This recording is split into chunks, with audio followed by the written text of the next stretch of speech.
Dengan sigap Nek Jali mengambil senjata aparat tersebut di tangannya. Melihat keadaan itu, aparat mulai melepaskan tembakan ke tubuh Nek Jali.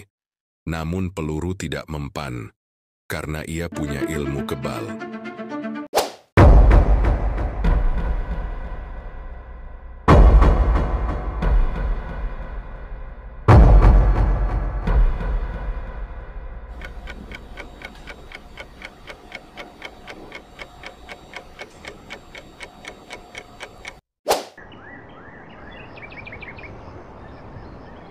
Suasana kampung mulai sepi, hanya menyisakan anak-anak dan orang tua renta.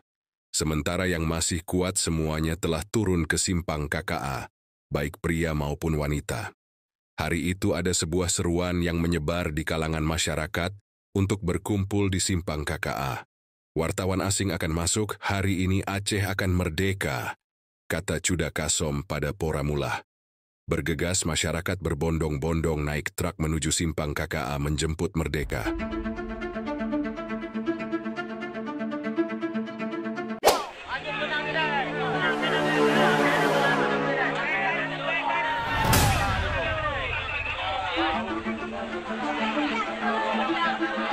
Di sana masyarakat telah berdesakan.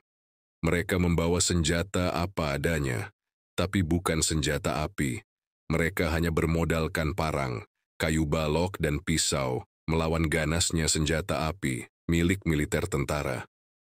Saking senangnya mendengar kata merdeka, Cuda Kasom dan Poramulah hari itu lupa makan siang. Bahkan mereka tidak membawa uang sepeser pun, apalagi soal biaya transportasi. Semua telah ditanggung oleh pihak yang memberikan perintah turun ke simpang KKA. Lautan manusia pro-merdeka bersorak-sorai membacakan selawat Perang Sabi. Sesekali terdengar teriakan Aceh Merdeka. Pria dan wanita bercampur aduk tidak terpisahkan. Bahkan anak-anak kecil juga hadir di sana. Ribuan masyarakat berkumpul tanpa komando yang jelas hanya menunggu wartawan asing untuk menyampaikan niat merdeka. Sementara polisi dan tentara dalam siaga, penuh dengan wajah penuh murka, telah berdiri tegak lengkap dengan senjata. Ejekan dan cacian tak mereka hiraukan. Mereka hanya memantau pergerakan masyarakat. Sesekali mereka hanya berbisik sesama teman mereka. Kadangkala mereka memberikan informasi melalui hand talking kepada atasan mereka, melalui situasi di lapangan.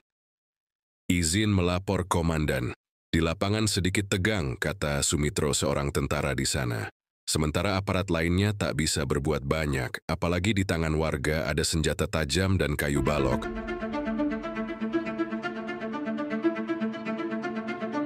Suasana semakin panas tatkala sinar matahari siang membakar kulit mereka yang berdesakan di sana.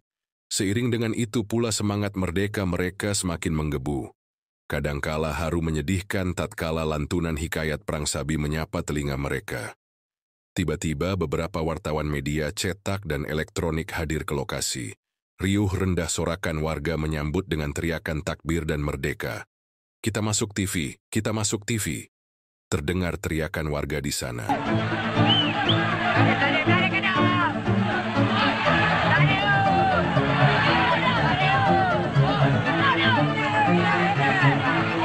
Sejauh kehadiran warga di lokasi itu, mereka tidak tahu pasti siapa yang bertanggung jawab dalam demonstrasi besar itu. Ini perintah Panglima, kata salah seorang di lokasi itu. Mereka tidak menyadari hal konyol yang mereka sedang lakukan. Sebuah kata mustahil menuntut merdeka di simpang KKA. Lagi pula mereka tidak tahu rentetan peristiwa kehilangan salah seorang tentara pada suatu malam saat memantau acara dakwah GAM di Cot Murong. Di sudut toko ada seorang pria paruh baya, tubuhnya tinggi, rambutnya panjang, memakai sepatu kulit, celana jeans dan jaket hitam. Tidak jauh dengan pria tersebut ada beberapa orang tentara sedang siaga lengkap dengan senjata. Pria itu tidak menghiraukan kegaduhan di depan kamera wartawan yang sedang meneriaki merdeka. Dia hanya fokus melihat ke arah tentara yang sedang bertugas di sana. Pria itu terlihat mengasingkan diri dari warga lainnya, seakan ada niat lain yang hendak ia lakukan saat itu. Perlahan aparat TNI maju ke depan, apalagi di saat warga sedang fokus pada wawancara dengan media. Beberapa orang tentara bahkan sudah berdiri sangat dekat dengan pria rambut panjang itu. Dia hanya melihat gerak-gerik tentara di dekatnya itu. Pria itu bernama Nek Jali. Dia tidak menjadi fokus perhatian aparat karena penampilannya rapi dan tidak memegang parang, sehingga kehadirannya di dekat tentara tidak serta-merta mendapat kecurigaan aparat. Nek Jali berusaha berdiri sesantai mungkin.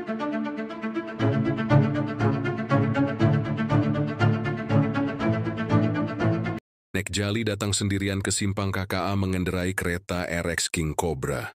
Ternyata, Nek Jali sepulang dari Medan ingin bergabung dengan GAM. Di Medan, Nek Jali dikenal sebagai ketua geng yang kebal peluru.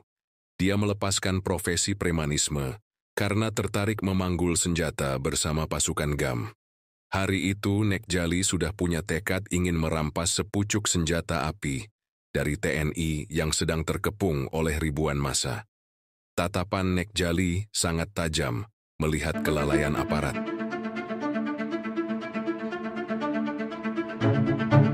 Situasi di lapangan semakin lama semakin kacau. Massa yang hadir di lapangan mulai menunjuk-nunjuk aparat dengan sajam akibat ulah provokator yang memancing suasana agar rusuh.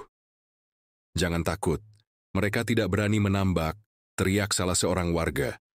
Sementara di sudut lain terdengar teriakan, mereka hanya pakai peluru karet. Mendengar seruan-seruan yang tak jelas itu, massa semakin beringas, hingga terjadi dorong-mendorong dengan aparat di lapangan. Kondisi semakin kalang kabut.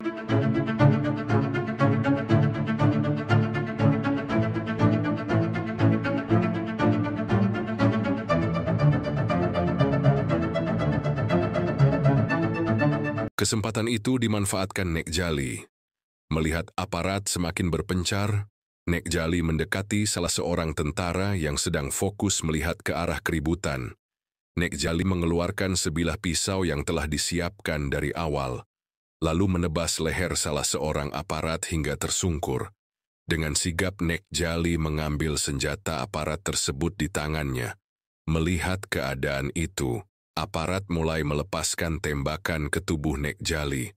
Namun peluru tidak mempan, karena ia punya ilmu kebal.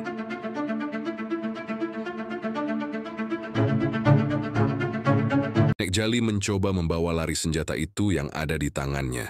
Namun apes ia dihadang oleh tentara lainnya. Pergelutan terjadi hampir 1 jam. Tarik-menarik senjata dan adu kekuatan tak bisa dihindarkan. Tembakan peluru aparat kini bukan hanya ke arah Nek Jali, namun dilakukan secara brutal dan membabi buta. Melihat kondisi yang tak memungkinkan untuk bertahan, Nek Jali hanya berusaha menyelamatkan dirinya melalui kerumunan warga, hingga akhirnya lolos, tapi senjata gagal ia bawa pulang.